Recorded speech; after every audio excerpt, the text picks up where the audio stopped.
una cordial bienvenida a esta lección inaugural. Bienvenidas todas las personas docentes, estudiantes, al señor director, doctor Randall Jiménez, que está aquí con nosotros, al Consejo de Coordinadores de la Escuela de Estudios Generales, al personal administrativo también de nuestra escuela. Empiezo por darles un agradecimiento a todo el equipo técnico de la Vicerrectoría de Acción Social y de la Escuela de Estudios Generales por todo el apoyo que están dando hoy en esta lección inaugural con el equipo técnico que es tan necesario para poder expresarnos. Y sobre todo le doy la más cordial bienvenida al doctor Patrici Calvo, que viene de la Universidad Jaume I y de España, y nos va a dictar su lección inaugural titulada Algoritmos, Inteligencia Artificial y Autodeterminación. Hay posibilidad para elegir en un mundo de redes. Sin más preámbulo, le doy la palabra al director Randall Jiménez, que va a hacer la introducción de nuestro invitado de hoy. Muchas gracias. Perdón, me llamo Leda Rodríguez y soy docente de Comunicación y Lenguaje y de la sección de Arte.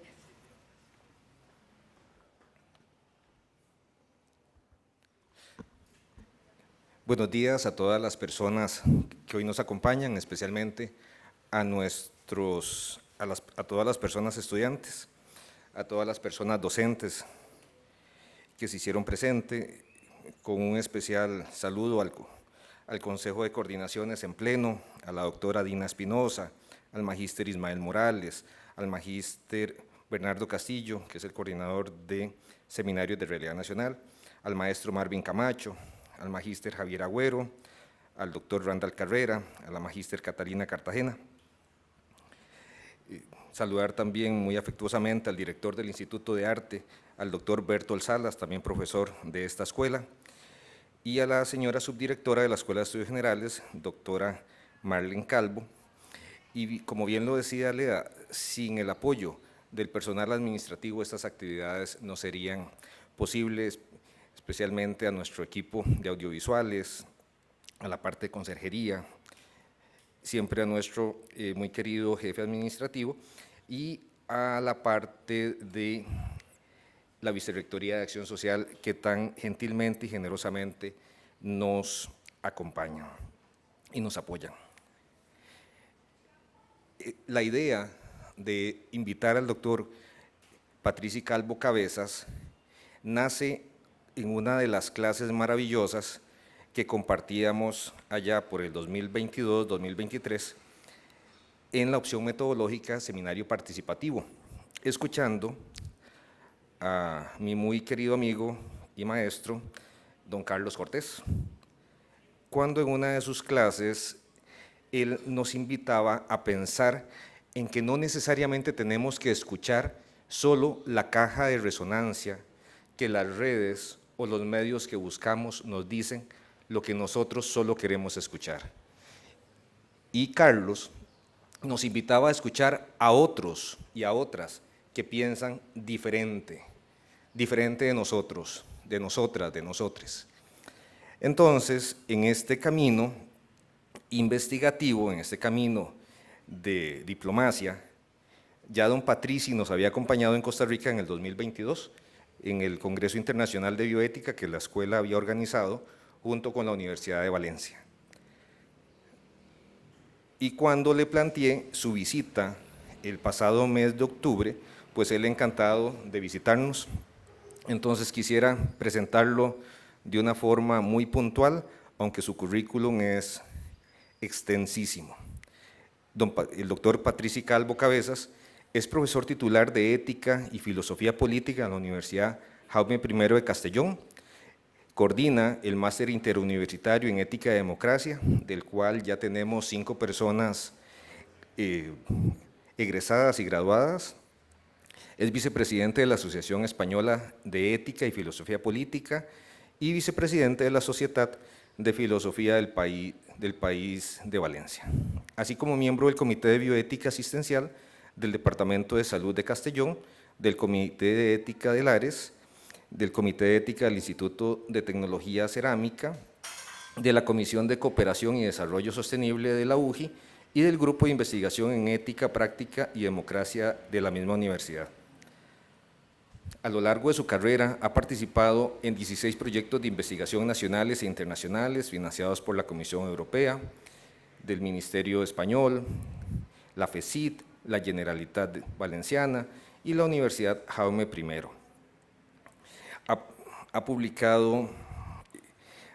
Ha realizado diferentes estancias nacionales e internacionales, como en la Universidad de Oxford, en la Universidad de Bolonia, en el Instituto de Filosofía del CSIC en España, del Departamento de Filosofía de la Universidad Federal de Pelotas y el Departamento de Filosofía de la Universidad de Valladolid.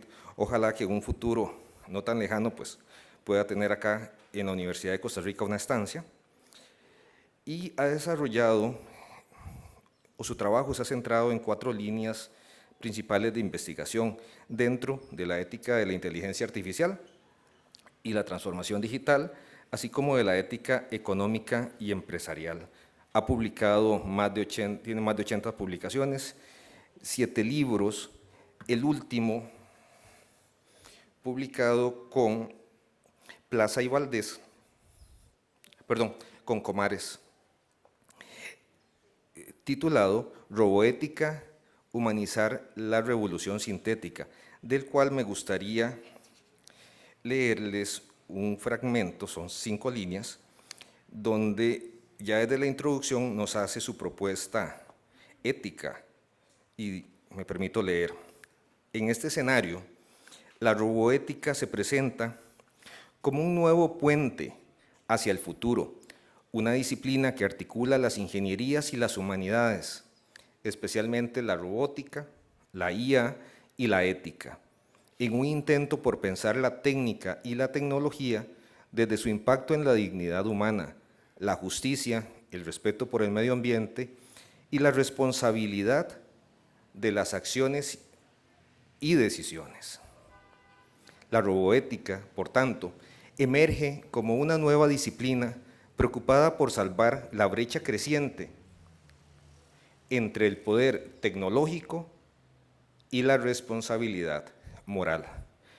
Esta parte donde el doctor Cabezas refiere al puente hacia el futuro, conecta con otro autor que impulsa mucho la bioética en los años 60, 70 y 80.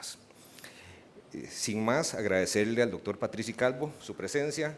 Es un gusto siempre tenerle acá con nosotros y escucharle, que ya presentó el marco de gobernanza sobre IA el viernes pasado en la sala magna, en el aula magna.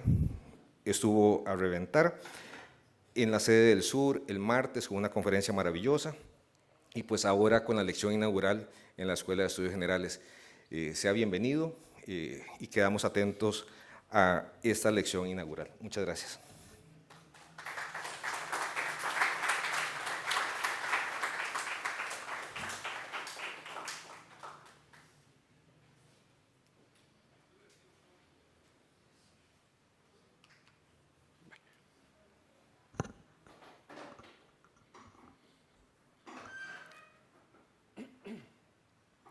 Bueno, buenos días, es un honor estar aquí nuevamente. Agradecer al director de la Escuela de Estudios Generales, el profesor doctor Randall Jiménez, también a la subdirectora, la profesora doctora Marlene Calvo, no solo por haberme invitado, que ya es mucho, sino también por toda la cortesía, toda la amabilidad que han tenido, y también, por supuesto, a toda la UCR, porque me siento como en casa. Ya, por cierto, es la segunda vez que me dicen eso de que esta es casi mi casa, y en España decimos siempre que no las 2 primeras porque tenemos que esperar a la tercera. Tengan cuidado, porque si dicen la tercera, ya cojo a mi familia y nos venimos aquí, porque aquí se está muy bien, se está muy a gusto. Es un país, como saben mis compañeros y compañeras, excelente, que me encanta. Bueno, me han pedido que hable de esto. he puesto muchas cosas novedosas que nunca había dicho, por tanto, porque yo creo que lo que hay que hacer aquí es constantemente hablar sobre el tema.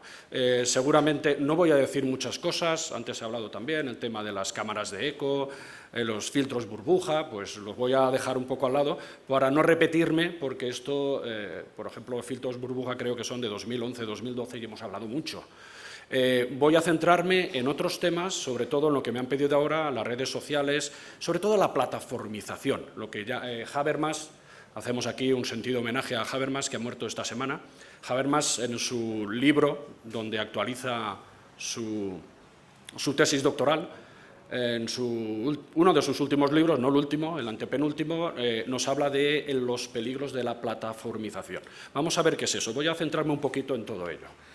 Y voy a empezar hablando, ya que tenemos tantos estudiantes universitarios, voy a empezar hablando, a ver si así capto su atención, voy a empezar hablando de un caso que se dio en 2017 y que ha llegado hasta nuestros días. El caso de los pájaros no existen. Supongo que lo conocerán, pero para aquellos que no lo conozcan, va a ser nuestro hilo conductor durante toda esta sesión para mostrar qué es esto, si realmente podemos, con este sistema actual, esta plataformización, podemos autodeterminarnos, podemos tomar decisiones autónomas, conscientes y con agencia.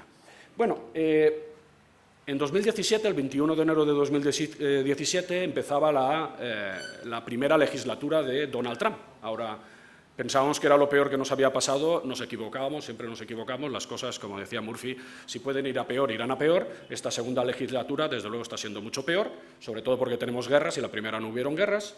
Bueno, pero cuando entró Donald Trump, una de sus promesas era atacar los derechos de las mujeres. Entre ellas dijo que iba a acabar con el aborto.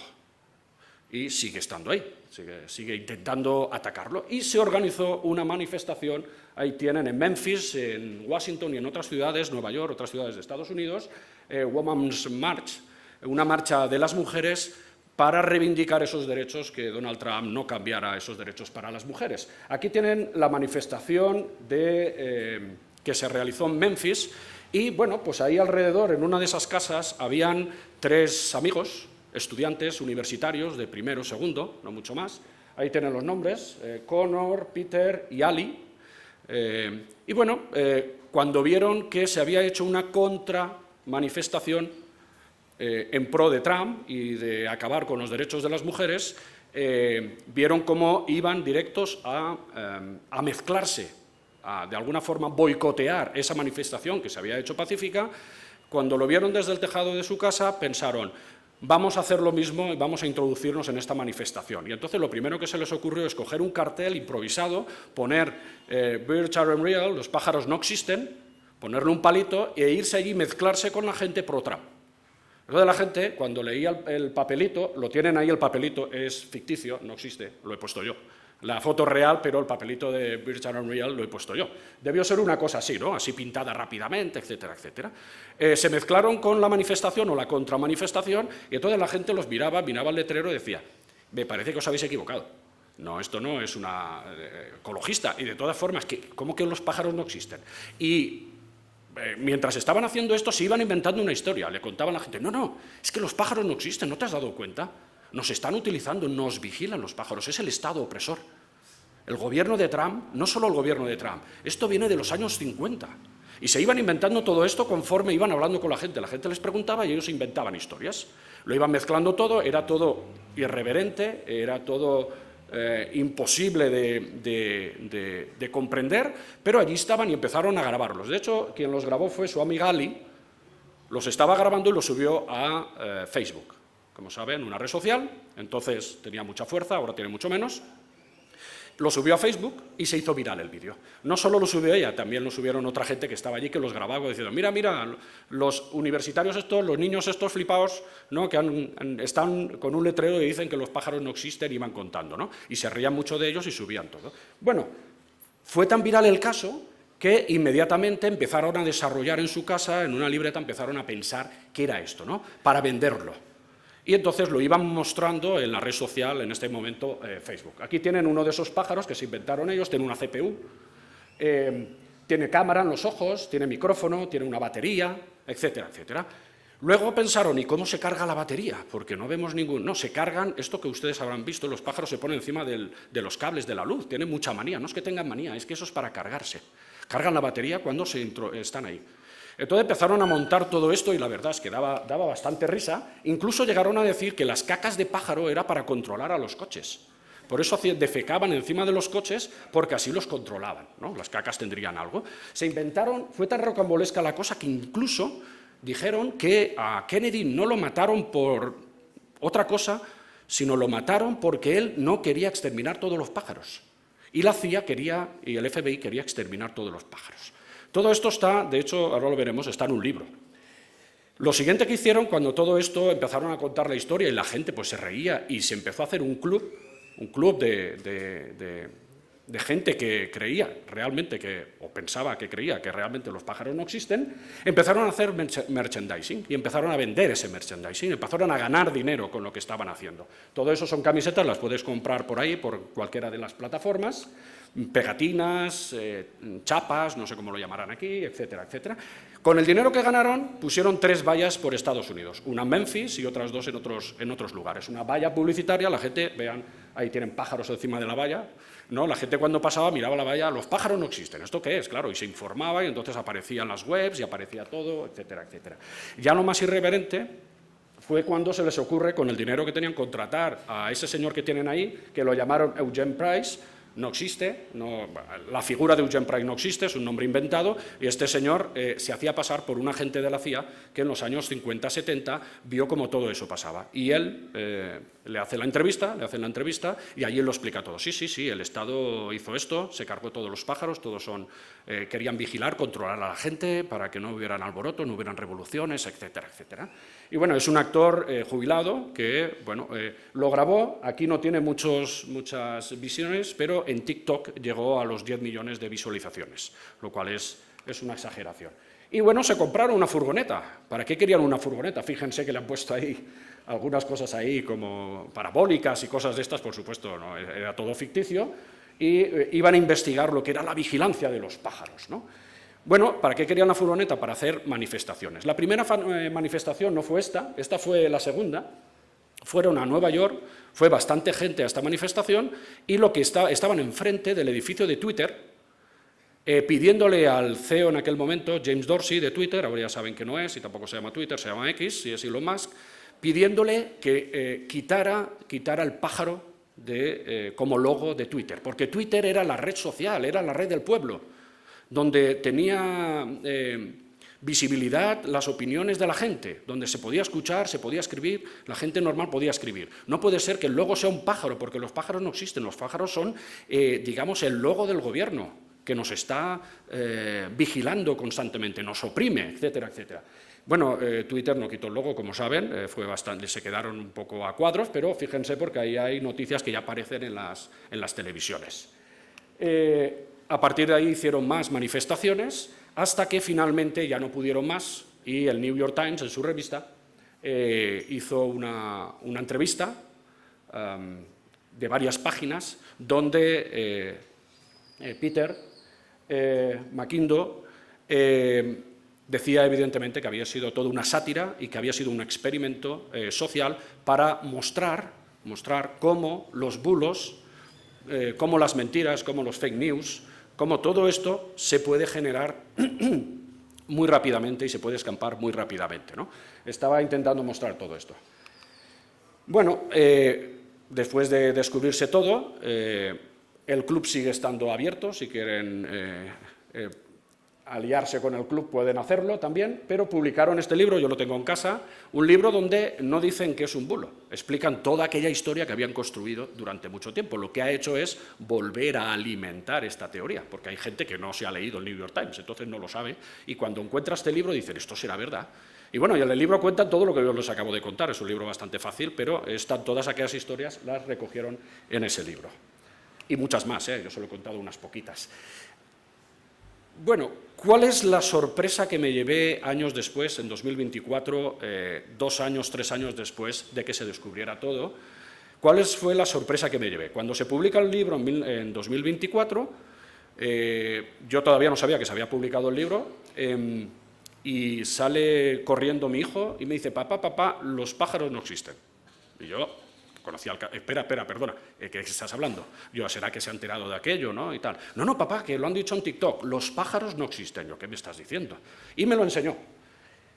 Dice, hay una manifestación en Barcelona protestar contra el Estado porque nos está vigilando con los pájaros. Yo dije, a ver, por favor, enséñame todo esto porque estoy a cuadros, ¿qué me estás diciendo?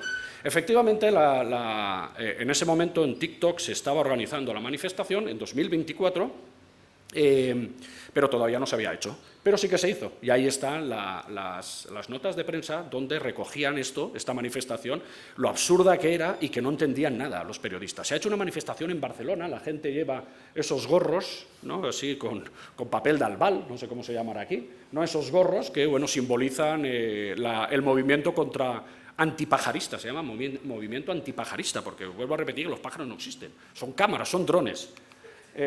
Absurdo, sí, es verdad que es absurdo. A ver si puedo pasar. Aquí tienen todas las manifestaciones. En 2024 se hizo una en Barcelona, coordinada, yo sé que coordinada con otros países de Latinoamérica, creo que estaba Uruguay, creo que estaba la Ciudad de México, y luego se hizo la de Barcelona, no, la de Madrid, la coordinada era la de Madrid. Lo que no tengo datos de cuánta gente fue porque ya no salió, yo no encontré en prensa. Y bueno, se organizó también el año pasado otra en Madrid, en la Plaza de Colón, donde fueron más o menos unas 50 personas. Pero se siguen organizando. ¿Qué es lo que ha pasado? Que ha derivado de Estados Unidos, ha derivado al mundo latino.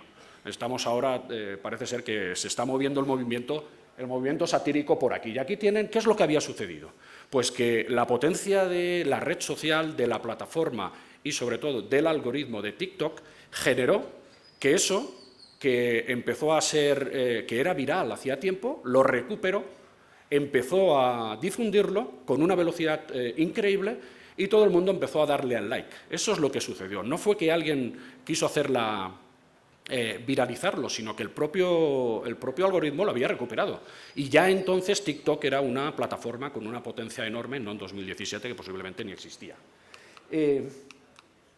Bueno, como dice Stephen Brill en este libro sobre la muerte de la verdad, parafraseando, esto lo digo yo, parafraseando a Albert Einstein, después de leer su libro, cualquier idea, por estúpida que sea, en manos de un algoritmo que interactúa en una red social potente, como puede ser Facebook, TikTok, etcétera, etcétera, puede convertirse como un hacha en manos de un criminal, ¿no?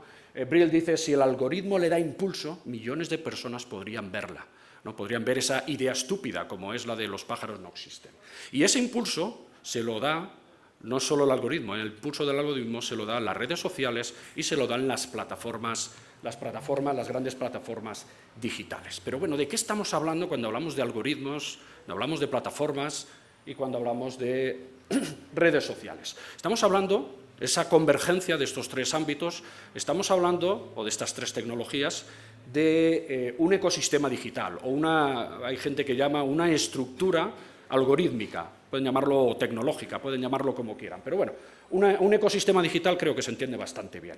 Por un lado tenemos la inteligencia artificial. La inteligencia artificial son algoritmos, pero no son algoritmos cualquiera. Un algoritmo existe desde hace mucho tiempo, un algoritmo es una secuencia finita de pasos u operaciones algebraicas que nos dan una solución a un problema dado. Si nos levantamos y queremos saber cómo me tengo que vestir hoy, pues le preguntamos al algoritmo, el algoritmo mira la temperatura que hace en la calle, mira si llueve, si nieva, etcétera, etcétera, y nos da una información, una solución posible dependiendo de la ropa que tengamos en el armario. Si solo tenemos manga corta, nos dirá a lo mejor ponte 7 u 8, todas las que tengan, porque con manga corta a menos 25 grados pues te vas a morir, ¿no? Nos da una respuesta, una solución según los datos que tenga. Esto es un algoritmo, pero los algoritmos existen desde hace muchísimo tiempo. Hace 5.000 años en Babilonia ya habían algoritmos, por ejemplo, como este, para resolver una raíz cuadrada, o diferentes tipos de raíces cuadradas, ¿no? También tenemos uno de los más famosos, de los más antiguos, si puedo cambiar. Hoy no me cambiará. Ahora, el algoritmo de Euclides. Ya muchísimos años después, Euclides hizo un algoritmo bastante conocido para calcular el máximo común divisor de dos números enteros. Y la verdad es que muy efectivo, ¿no? Se hace muy bien. Pero cuando hablamos de algoritmos actualmente, de inteligencia artificial, de esos algoritmos inteligentes, estamos hablando de algo más. Estamos hablando de un conjunto de algoritmos, no es un solo tipo de algoritmos, son muchos tipos de algoritmos, los de Babilonia eran más que nada algoritmos numéricos, un conjunto de algoritmos discriminatorios al principio, ahora ya no solo son discriminatorios, que operan como si pudieran emular comportamientos humanos no mecanicistas, incluso aquellos que necesitan algún tipo de cognición, de juicio, de entendimiento, de razonamiento, etcétera, etcétera. Recalco siempre, y ya hay gente que me ha escuchado, el como sí. Esto es muy importante, los algoritmos no razonan, computan, no sienten, sensorizan, etcétera, etcétera. Los algoritmos no hacen estas cosas, emulan el comportamiento humano, y esto hay que tenerlo bien claro. Y lo hace muy bien, ¿eh? Nos maravilla. Pero también recuerden ustedes que la primera muñeca que hablaba, que siempre me decía, tirabas de una cuerda como el de Toy Story, ¿no? Y decía, hola mamá, ¿cómo estás? O algo así, la gente tenía miedo de aquella muñeca, de aquella primera muñeca, creo que fue en el siglo XIX, a finales del siglo XIX. La gente tenía miedo, le daba miedo. Pensaban que tenía conocimiento, que tenía inteligencia, porque podía hablar. Y hoy en día pues, nos surge la sonrisa, ¿no? Hoy en día también pensamos que razonan y seguramente de aquí 5 años, como el ChatGPT 3.5, que nos parecía que era lo más, y si lo utilizáramos ahora diríamos, uy, qué mal estaba esto, ¿no? Esto no funciona bien. Y entonces nos parecía que ya hemos llegado a la singularidad tecnológica, ya nos iban a superar, ¿no? Bueno, como digo, como si son discriminatorios estos primeros algoritmos de segunda generación, no son los de primera generación, ya estoy hablando de segunda generación, los actuales. Estos reconocen, clasifican y predicen a través de patrones y datos. Pero hoy estamos hablando de una nueva inteligencia artificial, al menos la más avanzada. Existía antes del ChatGPT, antes de noviembre de 2022. Yo conocía y estudiaba mucho las GAN, que me gustan mucho, pero realmente el avance, el salto que dimos fue en noviembre del 2022 con el ChatGPT 3.5, porque ya había muchos modelos anteriores. En este caso, estamos hablando de un conjunto de algoritmos de inteligencia artificial estocásticos, que son probabilísticos, capaces de generar contenido nuevo a través de esos patrones que extraen de bases de datos masivas, ¿no? Están mejorándolo y cada vez son menos masivos esos datos, pero todavía siguen utilizando grandes bases de datos. Estos ya no son predictivos, aunque les pedimos que también lo hagan, pero no son predictivos. Estos lo que son es generativos. Generan contenido de muchos tipos. Por ejemplo, aquí tienen los LLM, contenido textual, con arquitectura llaman transformer, generan contenido textual. También tenemos modelos de imagen y vídeo, como por ejemplo Sora. Bueno, en las LLM, pues Cloud, tenemos ahí a ChatGPT, a Llama, tenemos también a Gemini, etcétera, etcétera. Tenemos las redes antagónicas, las redes neuronales antagónicas, que son las que les he comentado antes, que ya estudiaba yo antes del ChatGPT, por el potencial que tienen. Luego también tenemos clonación de voz, que está dando grandes quebraderos de cabeza a mucha gente. Se utiliza, por ejemplo, en Europa ya se está utilizando para extorsionar a gente a través de imitar las voces. Por ejemplo, si te llaman a casa, te clonan la voz y luego llaman a tu madre y le dicen, oye, pásame mamá dinero, que se me ha acabado la cuenta, el dinero de la cuenta, cosas así, ¿no? Y están extorsionando a la gente. Y bueno, y también pasar texto a vídeo, hacer imágenes, etcétera, etcétera. Son diferentes tipos. Con esta inteligencia artificial de última generación hemos podido ver lo que nunca habíamos podido ver, como por ejemplo un agujero negro. Evidentemente no se ve, es una imitación de lo que podría ser un agujero negro, por supuesto, pero al menos tenemos una representación gráfica de lo que puede llegar a ser un agujero negro, que evidentemente no refleja la luz y por tanto no lo podemos ver. También nos está permitiendo generar nuevos estilos pictóricos, arquitectónicos, etcétera, etcétera. Se está utilizando muchísimo. Aquí este alemán es uno de los más avanzados de siempre, primero trabajaba con las antagónicas, ahora trabaja con vas con LLMs y otras combinatorias. Bueno, también nos está permitiendo, como hace el algoritmo de Amazon, decirnos lo que vamos a querer comprar antes de que lo sepamos que lo queremos. Es decir, se adelanta a nosotros y nos envía el producto, nos lo acerca para que así, cuando lo pidamos, en poco tiempo ya esté ahí. Así, de esa forma, la logística funciona todo mejor, abarata los costes, porque si va ese camión y va vacío, oye, pues llévale el libro de inteligencia artificial y ética a Patrici, que hay uno por allí que le gusta, y seguramente en algún momento caerá. Entonces te lo acerca. Yo sé que tú lo vas a comprar, pero tú todavía no lo sabes porque no lo conoces. Pero ya haré yo lo que sea para que tú lo conozcas y entonces cuando vayas a comprármelo lo tienes aquí al lado. Y es más barato. Bueno, y por ejemplo, mostrar la forma tridimensional de 200 millones de moléculas. Por ejemplo, fue un gran avance que ha tenido el reconocimiento mundial a través del Premio Nobel, si no recuerdo mal, de Química, el año pasado. Bueno, por otro lado, tenemos lo que son las plataformas digitales. Las plataformas digitales son estructuras tecnológicas en red que lo que hacen, sobre todo, es pues eso, mostrar,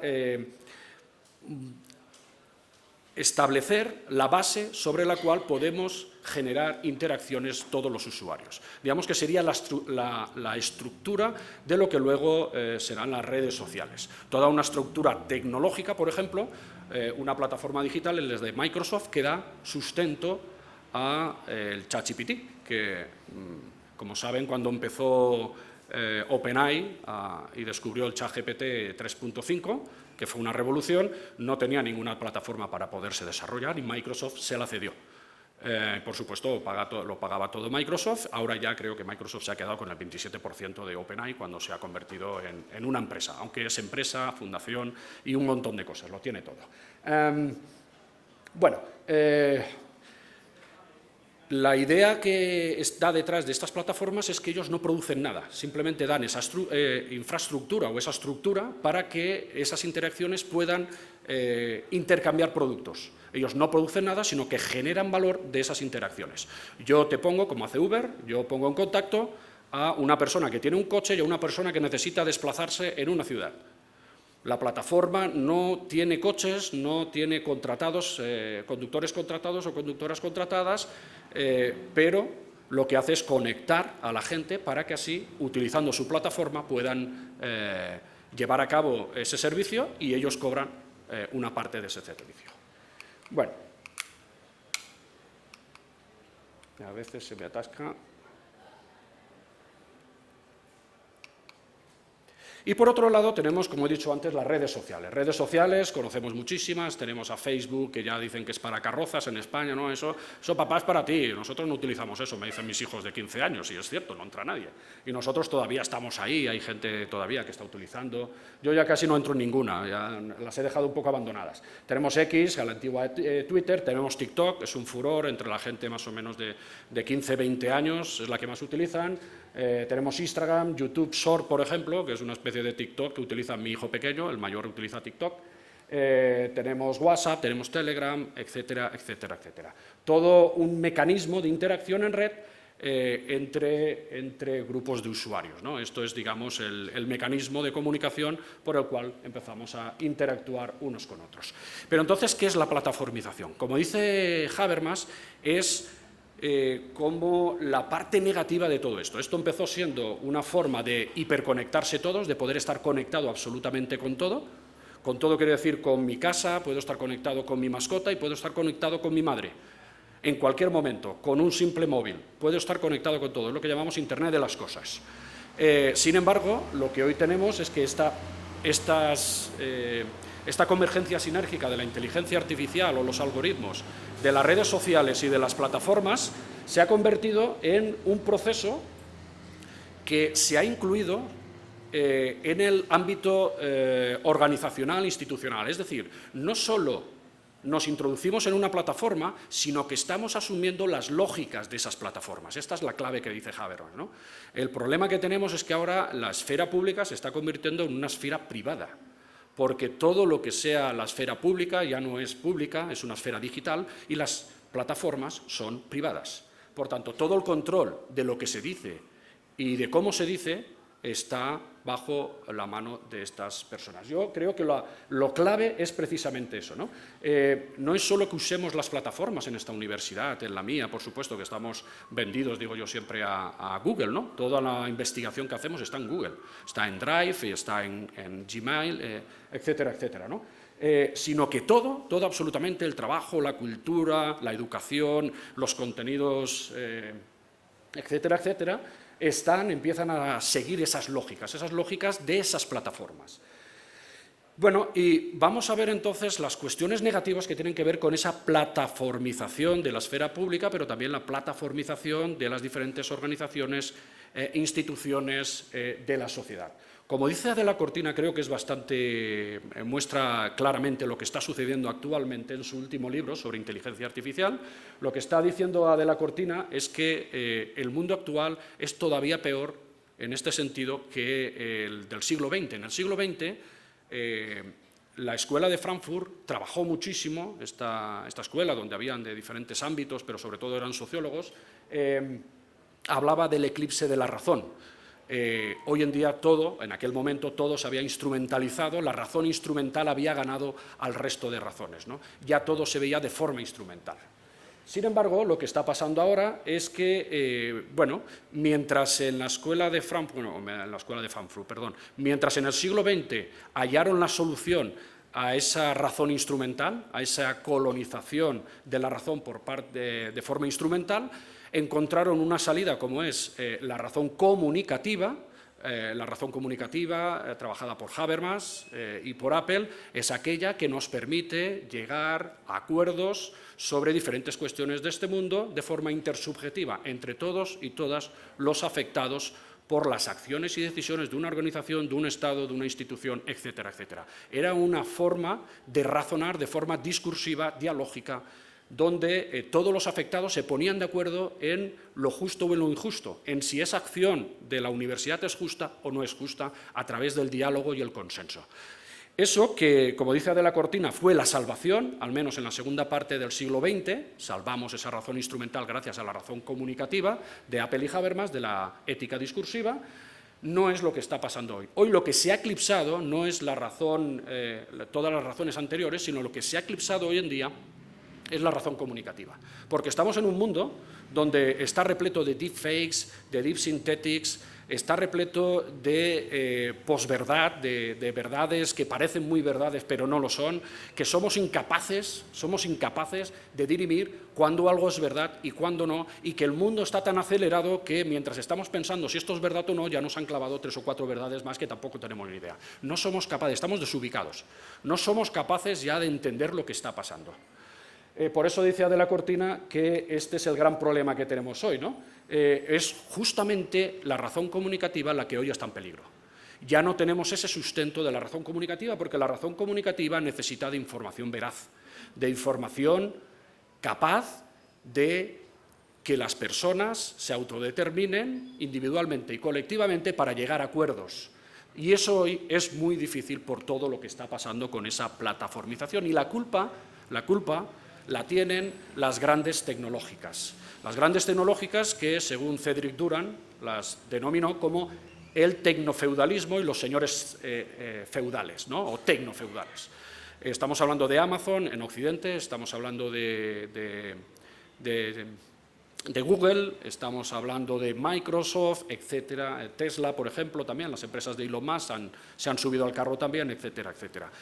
Esas grandes empresas que dominan los algoritmos, que tienen las grandes plataformas digitales, son las que están hoy en día, las que están eclipsando la razón comunicativa, porque todo lo que se dice, lo que se piensa, todas esas verdades están filtradas por sus plataformas.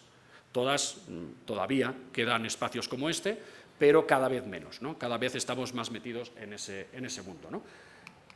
Bueno, ese tecnofeudalismo nos describe un sistema donde esas grandes plataformas establece a ciertos señores feudales que ya no nos ven como ciudadanos, sino nos ven como súbditos tampoco, como vasallos o como servidumbre, del dato. Antes, acuérdense que en el ámbito medieval, éramos los siervos de la gleba, ¿no?, del terrón de tierra, ¿no?, los siervos de la gleba, y lo que nos pedían eran rentas de la tierra. Aquello que producía la tierra que nos dejaban, pues se pagaba el diezmo al señor feudal. Sin embargo, hoy no estamos hablando de un siervo de la gleba, sino estamos hablando de un siervo del dato. Lo que quieren de nosotros y nosotras son datos.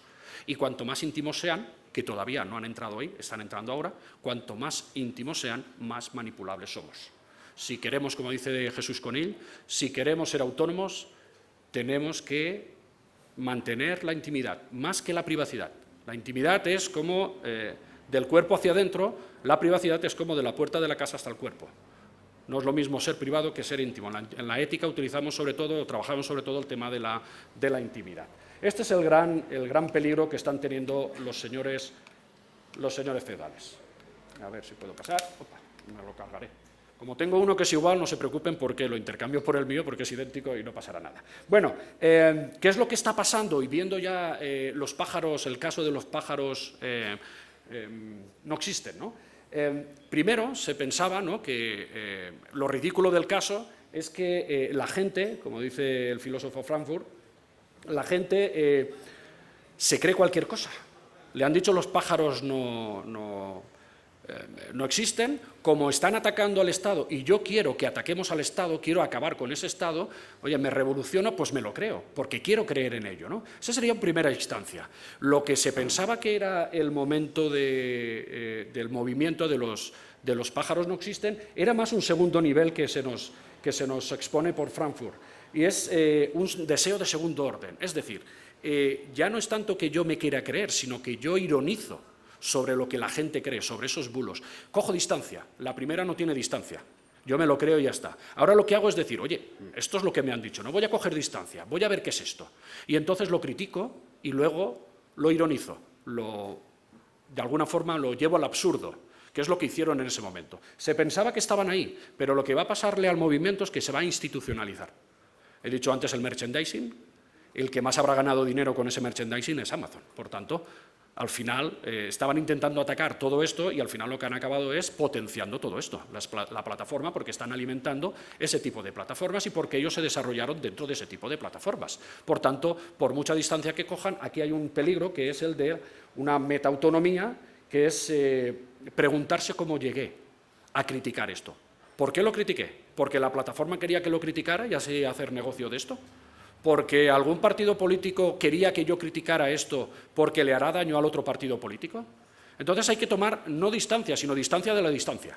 Hay que irse todavía más atrás. Y ahí es donde está la gran complicación. Esto ya no lo dijo Frankfurt, no llegó, es Chrisman quien lo propuso y que nos va muy bien para establecer un poco un conocimiento más profundo de lo que sucedió con los pájaros no existen. Primero se creía que era el primero y que lo que había hecho estos sinvergüenzas estudiantes de universidad era más el segundo orden, pero sin embargo hay un tercer orden, porque al final estos señores se han hecho, ahora ya mucho más adultos, se han hecho ricos con todo este tema y han caído, de hecho se ha institucionado incluso académicamente, se han hecho artículos, yo lo estoy exhibiendo aquí, y bueno, se han hecho entrevistas, hizo una TED, etcétera, etcétera. Bueno, como decía, a ver si me pasa.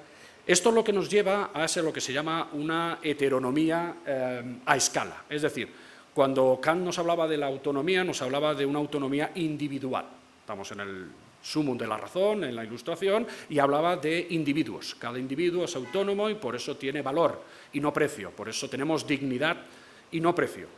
Sin embargo, ahora esta plataformización, gracias a las redes sociales, los algoritmos, etcétera, etcétera, esa estructura, esa sistematización de toda la comunicación, lo que nos está mostrando o nos está generando es una autonomía a escala. Es decir, ya no es algo que yo pueda controlar como individuo, es algo que nos afecta a todos. La plataforma lo que hace es individualizarnos, atomizarnos, pero nos da cada uno lo que necesita y lo que hace de alguna forma es manipularlos todos al mismo tiempo, en la misma dirección.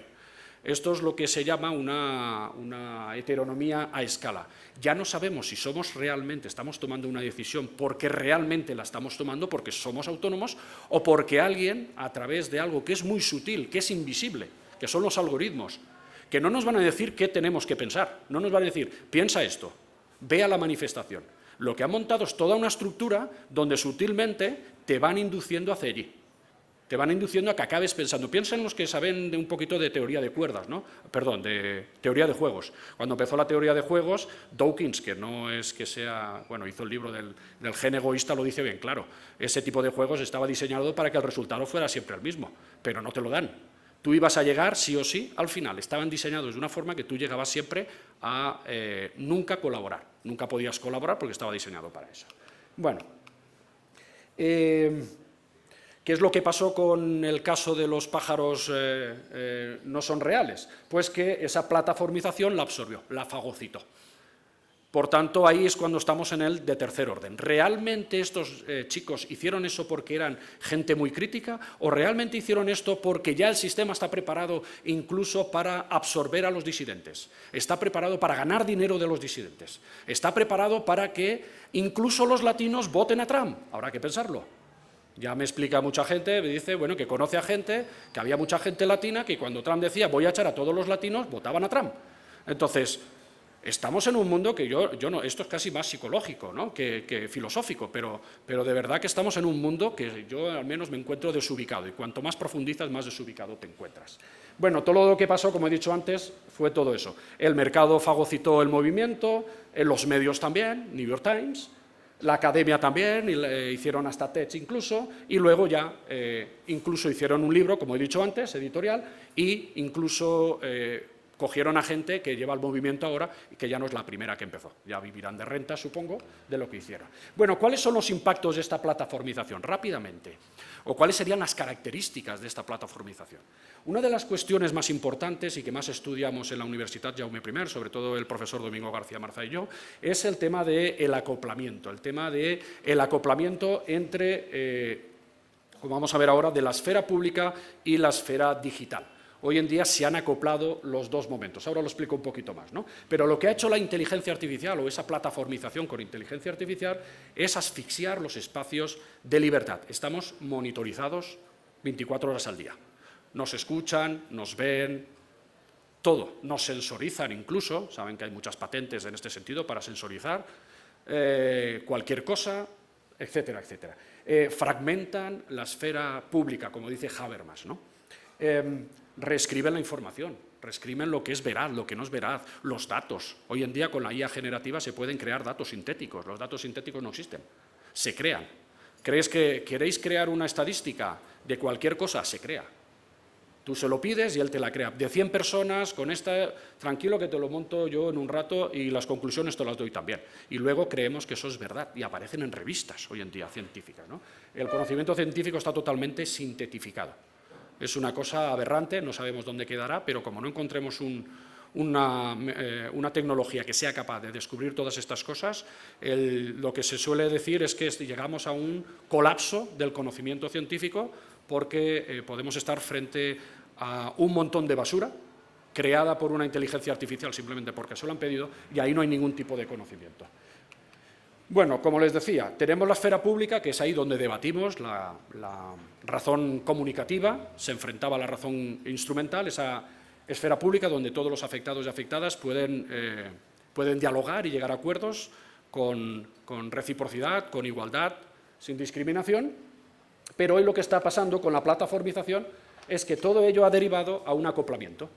Hoy, cuando queremos discutir, cuando queremos decirle a Pedro Sánchez, el presidente de España, algo, la gente va a las redes. Cuando el señor Trump dice algo, no lo dice, bueno, sí, esta segunda legislatura habla mucho también, ¿no? Pero él normalmente ya fue el primer, posiblemente uno de los primeros, no fue el primero, pero uno de los primeros presidentes que todo lo que tenía que decir la nación lo decía a través de X y sigue utilizándolo, ¿no? Ahora, no sé cómo se llama, ¿no? Ahora se ha creado su propia...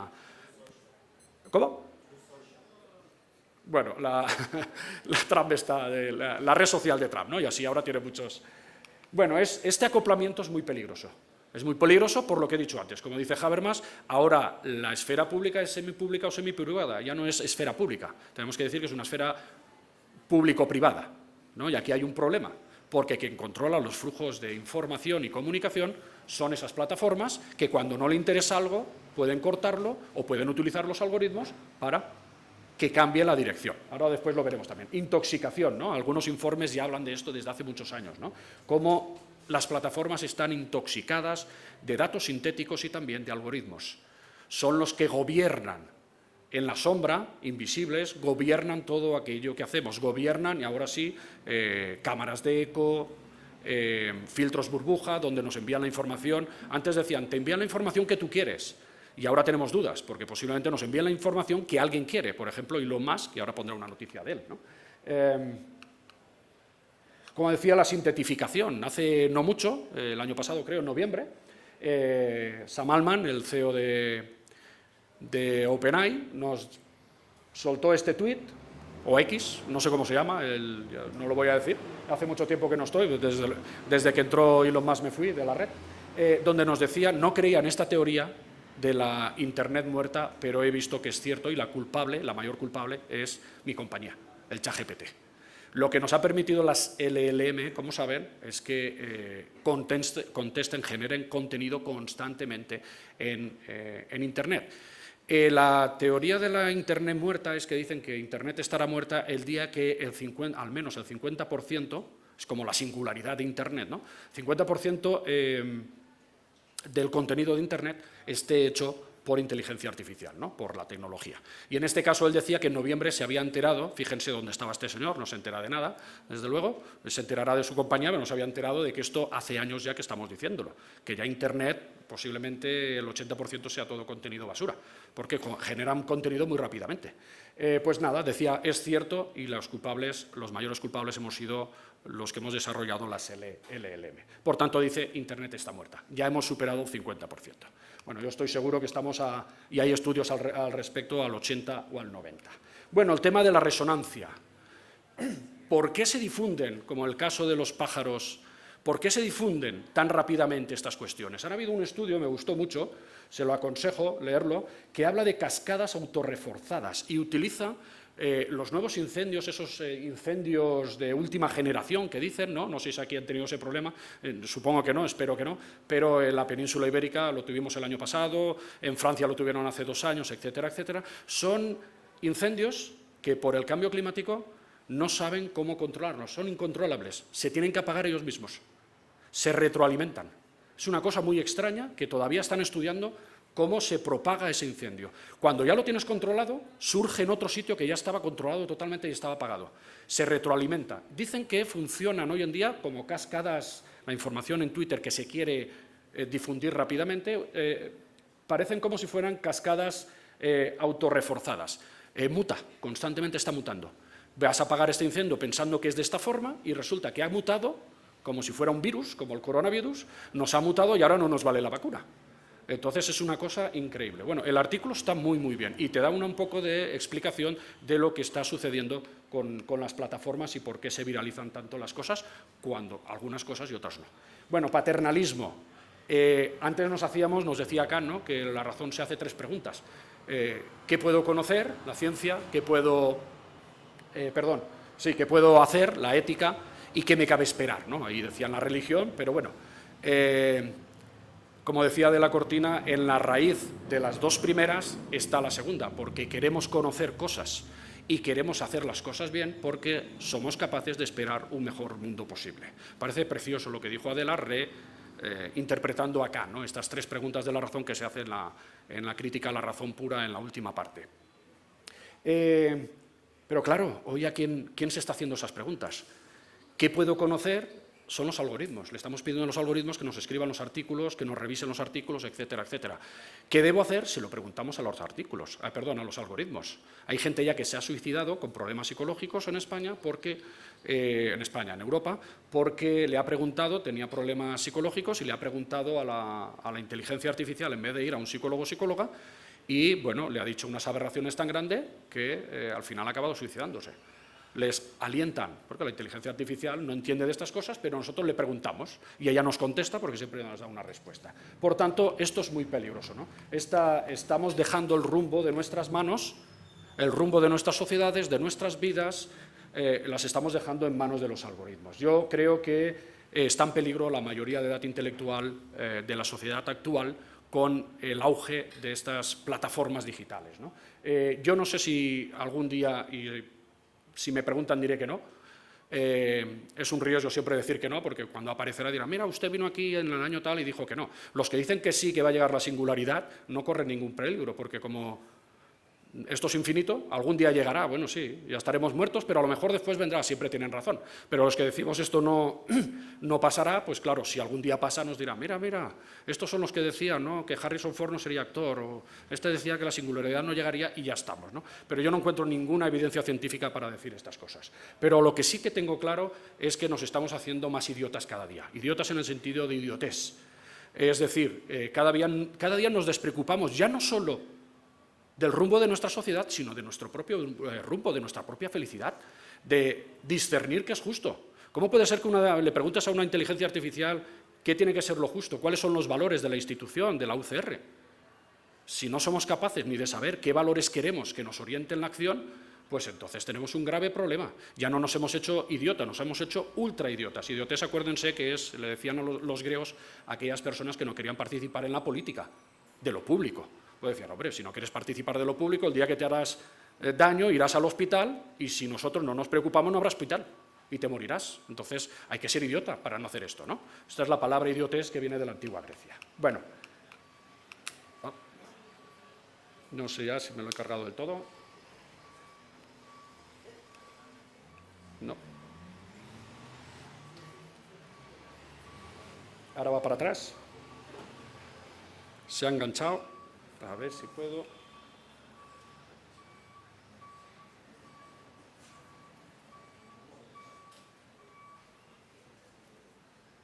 Tenía que poner el mío. Un segundo.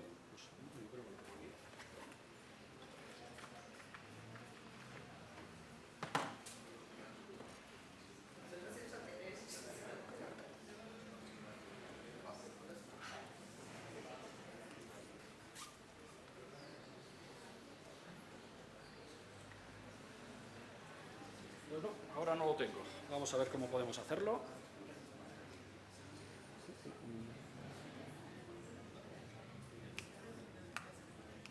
A ver si lo arreglo. Si no me ayudarás tú. Ahora ya funciona, pero no me pasa.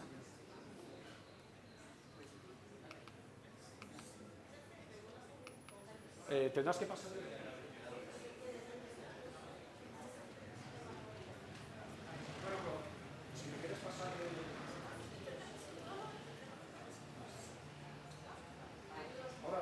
Igual se conecta, ¿vale? Si no me ayudas tú.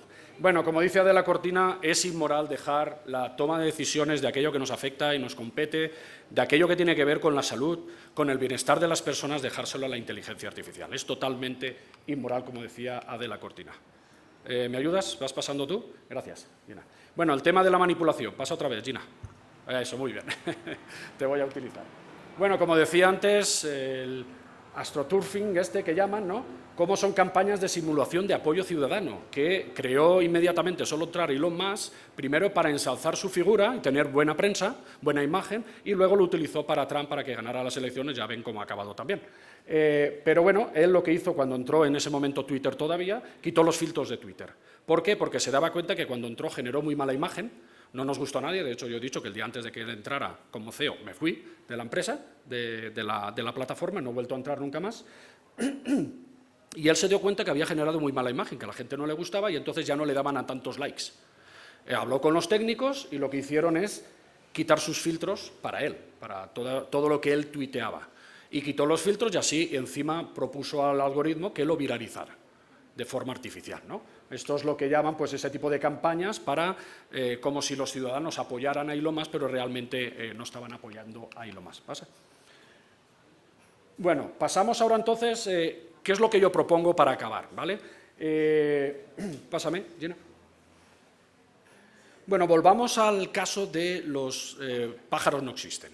Se puede ver de forma negativa, como he dicho antes, ¿no? O la gente está muy descerebrada, la gente se lo cree todo, podemos pasar a estos chicos eran muy críticos, pero al final acabaron, ¿no?, en ese nuevo nivel, ¿no?, donde al final acabaron fagocitados por la propia plataforma, etcétera, etcétera. Yo, sin embargo, lo veo de una forma, vamos a verlo, lo he intentado ver para esta conferencia de una forma más positiva. Y lo quiero ver desde una propuesta que tenemos que seguir mirando, que tenemos que volver los ojos hacia atrás y ver aquello que nos decían en el periodo helenístico, que fue un periodo muy duro para Grecia, donde cayeron las fronteras, donde Grecia cayeron que es lo mismo que ha pasado ahora, han caído ya estas fronteras, estamos en esas plataformas, en ese momento estaban en un gran reino, no conocían las capitales, la polis había desaparecido y no sabían qué hacer. Y aquí lo que generaron había nuevas preguntas, la gente se preocupaba más por el bienestar, por la salud, ya no tanto por si formalmente cómo podemos definir al ser humano, como hacían en la academia, ahora querían otra cosa, querían algo más práctico, saber cómo vivir bien, saber cómo ser virtuosos para poder vivir prudentemente, para poder satisfacer nuestros proyectos de vida buena. Pásame, Gina. Y aquí yo lo que propongo yo, bueno, es una especie de resistencia sintética o resistencia algorítmica. Nosotros, una profesora compañera nuestra que estuvo aquí hace un tiempo, hace poco leí un artículo de ella, María José Codina, donde unía estos dos libros, uno que hemos escrito el profesor Domingo García Marzallo y otro que ha escrito un conocido, con otro compañero, Emiliano Trere, que ha tenido mucha difusión y ahora está a punto de publicarlo en castellano. Y hablaba él de algoritmos de resistencia, activismo resistente contra los algoritmos, las plataformas, y nosotros dentro de democracia algorítmica nos fijamos más en la política, tenemos muchos nexos de unión, ¿no? Esa forma de recuperar de alguna forma la autodeterminación. Y lo que vemos, tanto Treré, que no es filósofo, sociólogo, y nosotros es que la filosofía puede ser un instrumento de resistencia algorítmica. Bueno, por eso yo he estado pensando que este momento se parece mucho, tendríamos que mirar hacia atrás, con el momento que vivieron, como digo, en la época helenística, ¿no? Sobre todo dos de las cuatro propuestas, como son los cínicos y como son los escépticos. Hay ideas muy buenas que nos pueden ser muy útiles y que creo que en este movimiento se dieron ese cinismo, en el buen sentido de la palabra, no el actual, que es todo lo contrario, lo que eran los cínicos, ahora uno que es cínico dice todo lo contrario. Si se dan cuenta, asumir el riesgo de decir la verdad, cuando el cínico es aquella persona que miente, sabe que está mintiendo, Donald Trump, y le da igual. Acuérdense cuando dijo que en las elecciones dijo los filipinos en Springfield se comen a las mascotas, y él, que estaba allí moderando, le dijo eso es mentira. Tenemos datos y eso es totalmente mentira. Bueno, me da igual. Al día siguiente salieron, o esa misma noche, salieron gente a cazar a los filipinos. Los insultaban, los filipinos no podían salir de la casa, etcétera, etcétera. A él le daba igual estar mintiendo, lo que quería es la acción que venía detrás y sabía que iba a generar esa acción, ¿no? El cínico es un provocador. Y esta gente, estos jóvenes de la generación Z, podríamos decir, cinismo con Z, fueron provocadores. Mentir para que salga la verdad. Poner en tela de juicio al Estado diciendo que se han cargado los pájaros, sabemos que no es verdad, esta gente no es una descerebrada, sabían que no era verdad. Es una forma de provocar. Fíjense ustedes que habrán escuchado ya lo diré, al gran cínico, a Diógenes de Sinope, no Laercio, que fue el que escribió sobre todo sobre Diógenes de Sinope muchos siglos después. Diógenes salía a la calle muchas veces, a pleno día como soy, y salía con una lámpara, y la gente se reía. ¿Qué haces? Y le metía la lámpara en la cara y le decía, ahora después verán una foto de él ahí, una estatua, y le decía, estoy buscando a un hombre honesto. Se lo ponía en la cara y se iba. Estaba provocándolo, ¿no? No encuentro honestidad en la sociedad, ¿no? Mucha mentira. Entonces ellos eran provocadores natos y esta gente lo que ha hecho es provocarnos para que se hable de ello, para que se hable del dominio de la vigilancia masiva, que existe. La vigilancia masiva existe en la ciudad de Castellón, que no tenemos prácticamente ningún tipo de violencia y el centro de la ciudad está cosido con cámaras de vigilancia masiva conectadas a una inteligencia artificial. Le preguntaron a la alcaldesa en aquel momento por qué había puesto esas cámaras y dijo que era por control del flujo de personas. En Castellón somos 190.000 personas o 170.000, no tenemos ningún problema de masividad en los flujos de personas. O sea, ponen las cámaras por ponerlas para controlar a la gente. Asumir el riesgo de decir la verdad, como decía Foucault también, ¿no? La parresia, que es decir, Esto me puede acarrear algún problema, pero tengo que decir la verdad. Puede venir el Estado y me puede decir algo, pero tengo que decir la verdad. Y en la universidad también, ¿no? Mira que el profesor no me pondrá la nota porque le caeré mal, ¿no? Porque le he dicho la verdad. Pues hay que decir la verdad. Estos niños, bueno, estos jóvenes, perdón, lo que hicieron es decir la verdad. Les salió bien, pero les hubiera podido salir muy mal, los hubieran podido expulsar de la universidad, etcétera, etcétera. Y sobre todo los cínicos, hay más cosas de los cínicos, es una maravilla, pero sobre todo los cínicos dicen hay que romper con las convenciones, mostrando lo absurdo que es todo esto. Los pájaros es un absurdo, pero gracias a ese absurdo lo que están mostrando es la verdad que hay detrás. ¿Que los estados nos vigilan? Sí, cada día más. ¿Que no comprendemos por qué lo hacen? Por controlarnos, está claro, ¿no? Pero les decimos que no nos controlen y cada vez hay más cámaras, también. Por tanto, creo, solo estas 3 propuestas de los cínicos creo que es muy interesante. Bueno, como decía, esta es la foto cuando salía Diógenes y le metía, claro, se reían, pero si es de día, ¿dónde vas con el candil y tal, ¿no? Busco un hombre honesto, los pájaros no existen, el movimiento era los pájaros no existen, ¿no? Como digo, mostrar un poco el absurdo para que así aflore la verdad. Y bueno, después están los escépticos, ¿no?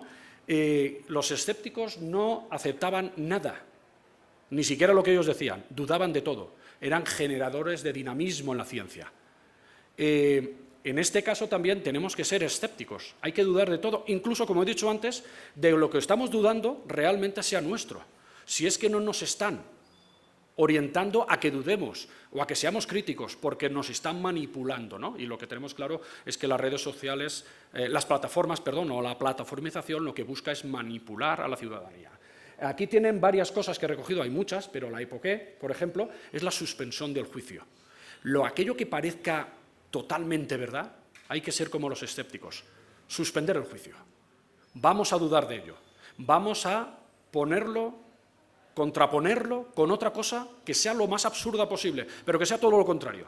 Vamos a hacerlo, vamos a parar. Vamos a masticar esa verdad. El problema es que tenemos una aceleración que, como he dicho antes, nos entran verdades por todos los sitios. La suspensión del juicio me parece muy razonable y me parece algo que se tiene que hacer. Equipotencia también de los argumentos, bueno, imperturbabilidad ante lo que es la ataraxia griega, ¿no? No nos tenemos que rasgar las vestiduras, no tenemos que tener miedo, sino que tenemos que actuar. El escéptico actúa. El cínico actúa. La forma de, por ejemplo, un último caso de Diógenes, ¿no? Por ejemplo, estaban discutiendo en la Academia de Platón, estaban discutiendo sobre si el movimiento existía o no. Y cuando lo escucha Diógenes se levanta y se va. Las carcajadas seguramente llegaron hasta el ágora. ¿Cuál es la forma de argumentar? Con el acto. Provocando con el acto.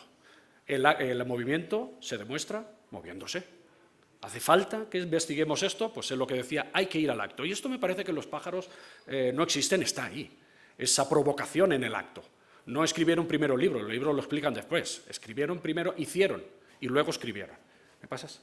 Y bueno, ya para acabar, con esto acabo, ¿cómo podemos combatir esa plataformización de estos movimientos que no tengo tiempo de explicar, pero que les invito a reflexionar sobre ellos y a introducir en estos momentos, basándome en ello? Minimizar la alta dependencia de las plataformas, no las necesitamos tanto y tanto, aunque hoy en día parece que sin ellas no podemos vivir. Austeridad tecnológica, esto es muy cínico, es decir, un último caso, que es que me gusta mucho Diógenes, ¿no? Llega un día, se pone a beber y él solo llevaba un ropaje, llevaba un plato, supongo que sería de madera, y un vaso, y una cuchara, supongo, no llevaba nada más. Vivía con lo mínimo. Entonces llega un día y se pone a beber con el vaso, llega un niño que estaba jugando a beber también, coge con las manos y bebe de la fuente. Y cuando ve al niño se queda parado, coge el vaso, lo mira y dice, tanto tiempo cargando contigo y no sirves para nada, y lo tiró. Iban a lo mínimo, ¿no? Busquemos aquello que, como decían los cínicos, aquello que nos haga virtuosos, aquello que nos haga feliz, aquello que nos permita, esas tecnologías que nos permitan llevar a cabo nuestros proyectos de vida buena. Pero todo lo demás no tenemos por qué cogerlo. La inteligencia artificial generativa no hace falta utilizarla si no queremos. No es que todo el mundo la utiliza, bueno, pues tú no. Piensa realmente qué necesitas. Desacoplar la esfera pública y la digital. Esto es una forma de desacoplar, pero es difícil, cada vez hay menos ámbitos como este. Promover espacios de participación y de relacionalidad, no solo de participación. Hay que relacionarse entre nosotros, ¿no? Discutir. Lo que yo diga hoy, lo bonito será lo que discutamos después y que digamos, pues esto no me lo creo, o tú no has visto esto, etcétera, etcétera. Recuperar el interés por el diálogo y la deliberación, lo hemos perdido, se lo decimos todo al GPT, al Gemini, al Cloud, y ya no deliberamos. ¿Para qué voy a pensar? Se lo pregunto a él y ya está. Fomentar el carácter crítico. Siempre lo decimos, se nos hiela la boca, pero no hay manera. En el aula tenemos, como decía el otro día en Golfito, tenemos que cambiar mucho toda la metodología. Hay que ser Sócrates, hay que preguntar a los alumnos y no dar contenidos porque es que el GPT de verdad o el Cloud, que funciona muy bien, lo hace casi ya mejor que nosotros, ¿no? Da los contenidos que queramos, se lo pones ahí y te lo da magistralmente. Por tanto, tenemos que empezar a hacer mayéutica, ¿no? Ser más socráticos, a preguntar más y decir menos el profesor. Tenemos que ser guías de la reflexión crítica. Generar información de calidad. Este es el gran problema que tenemos, porque las plataformas lo generan y lo generan sintéticamente, pueden generar lo que les dé la gana. Romper con las convenciones digitales, como hacían los cínicos, hay que romper, no te tienes que creer nada. Todo aquello que es aprendido, decían ellos, eso es una convención, hay que romper con todo eso, y estoy hablando de las plataformas digitales hoy en día. Y finalmente, provocar, ser provocadores en el acto, como hicieron este grupo de la generación Z, que todavía hoy, después ya han pasado, son 6, 9 años, todavía hoy seguimos hablando de este movimiento y supongo que surgirán algunos más que no son violentos y, sin embargo, creo que han hecho mucho bien a la sociedad. Muchas gracias.